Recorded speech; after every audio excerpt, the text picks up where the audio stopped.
দেশে আসবেন, আত্মসমর্পণ করবে। আমরা জানি ডিসেম্বর আত্মসমর্পণের মাস। ডিসেম্বর সময় আত্মসমর্পণ করে। শেখ হাসিনা ডিসেম্বরে আসবে কি কবে আসবে এটা বাংলাদেশ সরকারকে নির্ধারণ করতে হবে।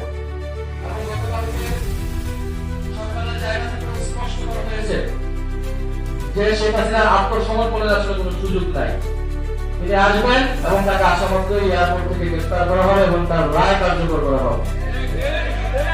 তবে স্বরাষ্ট্রমন্ত্রী বলার সময় ওনার স্বভাবসুলভ ভাবে উনি এখানে একটা লক্ষ্য রেখেছেন, একটা পাঠ রেখেছেন যে আপিল করা যাবে কিনা, সেটা আইন ব্যবস্থা নেবে, আপিল করা যাবে না।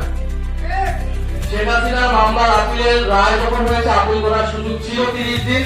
সেই 30 দিনে শেখ হাসিনার পক্ষ থেকে কেউ আপিল করে নাই।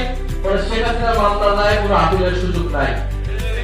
এবং আমরা আশা রাখি সুপ্রিম কোর্ট কমপ্লিট জাস্টিস হিসেবে শেখ হাসিনার যে ফাঁসির রায়, সেই রায়কে বহাল রেখে সেটাকে কার্যকরের ঘোষণা দেবে। সে আসা মাত্রই দেশে